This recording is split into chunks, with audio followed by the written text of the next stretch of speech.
السلام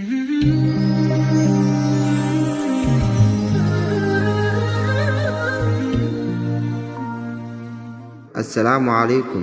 mid ka mid ah buuraha dhexdooda waxaa dhex socday Nabi Ciise calayhi salaam. Intuu dhex wareegayay wuxuu kula kulmay nin caabid ah oo buurahaas dhexdooda isaga dhex cibaadaysanayo, gaar ahaan dhagaxa hoostiisa. Nabi Ciise calayhi salaam ayaa ku yidhi, warniyow, naftaada ma guri u dhisid si aad ugu dhex cibaadaysato? Qabow iyo kulal waa ku dilayay. Wuxuu yidhi, guud ahaan cimrigaygu waa 700 sano. Muddadaas sidaas u yar kuma raali gelin karo Rabbigayga, micnaha waa waqti gaaban.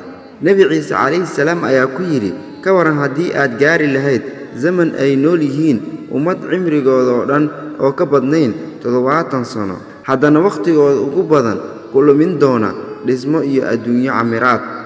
Ninkii intuu yaabay buu yidhi, kuwaas maxaa ka jaahilnimo badan? Wallaahi haddii aan qoomkaas gaari lahaa cimrigaas sidaas ah, sujuud baan ku dhammaysan lahaa. Fadlan haddii uu ku soo gaaro fariintan, gaarsii walaalaha khayrka. Mahadsanid.